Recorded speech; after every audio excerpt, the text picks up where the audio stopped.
अंधेरी हवेली, पाकिस्तान का रहस्यमय कमरा। कमरे की दीवारों पर जली हुई कुरान की आयतें लटकी थीं। धूप, लोहबान और मरे हुए कौओं की गंध वहां फैली हुई थी। दीवारों से काला पानी टपक रहा था। अचानक हवा कांपी और उसके साथ ही एक साया उस कमरे के बीच प्रकट हुआ।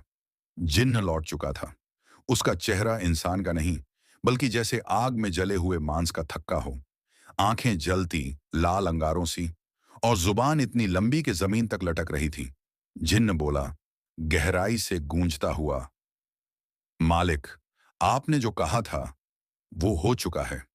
26 इंसानों को मैंने मार डाला। 5 औरतों के सामने उनके पतियों की गर्दनें तोड़ी, और जाते जाते एक ही बात दोहराई, जाकर भारत को बता देना, पाकिस्तान ने मारा है। पाकिस्तान का पागलपन फूट पड़ा। पाकिस्तान अंधेरे में अपने तख्त पर बैठा था, सिर झुका हुआ, लेकिन आंखों में ज्वाला। जैसे ही जिन्न ने अपनी बात पूरी की, वो धीरे धीरे खड़ा हुआ, और फिर अचानक, हा हा हा हा हा। हंसी नहीं थी वो किसी मानसिक रूप से टूटी आत्मा की चीखती हुई जीत थी। उसकी हंसी में एक दहशत थी, जैसे चीलें किसी लाश पर मंडरा रही हों। देखता हूं अब, मेरा बाप भारत मुझे पगड़ी कैसे नहीं देता। जिन्न झुककर फिर बोला, मालिक, अब क्या आज्ञा है। पाकिस्तान का उत्तर, नहीं, तूने वो कर दिखाया जो मैं बरसों से सिर्फ सपनों में सोचता रहा। जिन लोगों को तूने मारा, वो मेरे दुश्मन नहीं थे, वो मेरे बाप की छाया थे। मैंने छाया जला दी। जा, अगर अगला काम हुआ तो मैं तुझे फिर पुकारूंगा। जिन्न कांप उठा और हवा में विलीन हो गया। उसके जाते ही कमरे की दीवारें दोबारा चुप हो गईं, पर माहौल में अब भी राख और खून की गंध थी।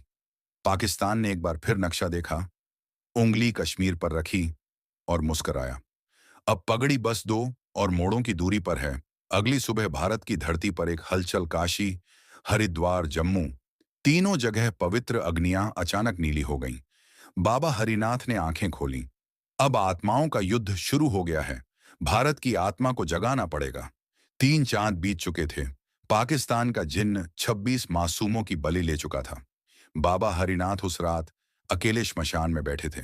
चारों ओर चिता की राख, बांस की छड़ियों पर उल्टे लटकते मुंड, और गंगा की लहरों में धीमी धीमी सिसकियां।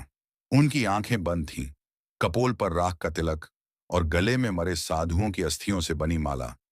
अचानक चिता की राख से एक आकृति बनी, बिना हाथ पैर की एक छाया, जो किसी कफन में लिपटी आत्मा जैसी थी। वो कांपते हुए बोली, बाबा, कश्मीर की धरती तड़प रही है। अंधकार उसकी नसों में जादू की तरह घुस रहा है। जिन्न को अब कोई इंसानी ताकत नहीं रोक सकती। बाबा ने आंखें खोली। उनकी आंखों में अब त्रिकाल दिखाई दे रहा था, भूत, वर्तमान और भविष्य, सब एक साथ। वो धीरे बोले, अब समय है त्रिनेत्र मंत्र के जागरण का। ये कोई आम मंत्र नहीं। इसे झपने के लिए 3 चीजें चाहिए। 1, श्मशान की ताजी राख। 2, 3 निर्दोष आत्माओं की अंतिम चीख। 3, और गंगा में डूबे शिवलिंग से निकली चट्टान। शिष्य कांप उठे। बाबा के चेले, बालक नंदू और तिवारी बाबा, डर से कांपने लगे। नंदू बोला, बाबा, वो 3 निर्दोष आत्माओं की चीखें कहां से लाएंगे। बाबा की आवाज गरजी, वो पहले से ही हवाओं में हैं। जिन्न ने जिन 26 को मारा, उनमें से 3 आत्माएं अब भी शुद्ध हैं। जाओ, हरिद्वार के घाट पर वो आत्माएं घूम रही हैं, उन्हें बुलाओ, और त्रिनेत्र ताम्र पात्र में उनकी चीखें बंद करो।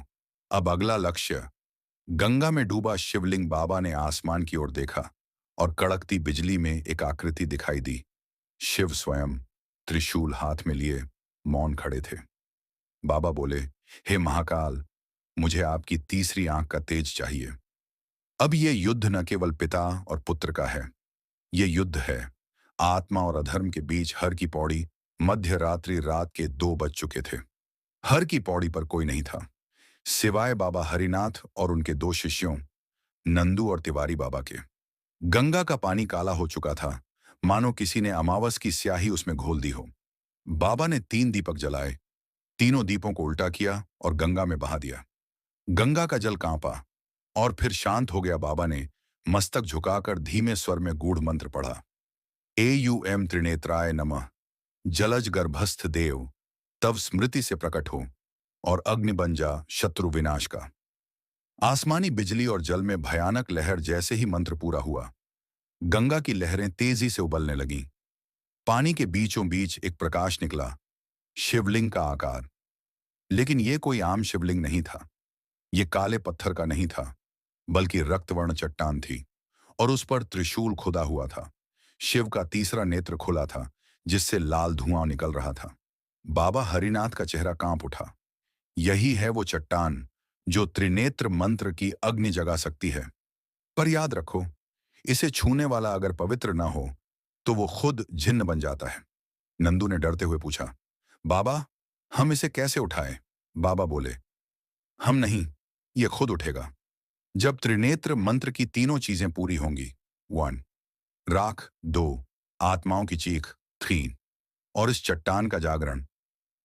बस तीसरी चीज पूरी हो रही है अब। एक तेज आंधी चली और चट्टान जल के ऊपर उठ गई। गंगा की लहरें पीछे हट गईं। शिवलिंग अब पानी के ऊपर तैर रहा था और चारों ओर से दिव्य रोशनी के बीच एक डरावनी छाया गंगा के भीतर चिल्ला रही थी, मुझे बाहर मत निकालो, शिव का तीसरा नेत्र मत जगाओ, वो जिन्हों को जला देगा। बाबा बोले, अब समय आ गया है जल से अग्नि निकालने का। भारत की आत्मा जागेगी और अधर्म की रूहें जलेंगी। आगे की कहानियां सुनने के लिए पेज को सब्सक्राइब करें और कहानी को लाइक और कमेंट करें।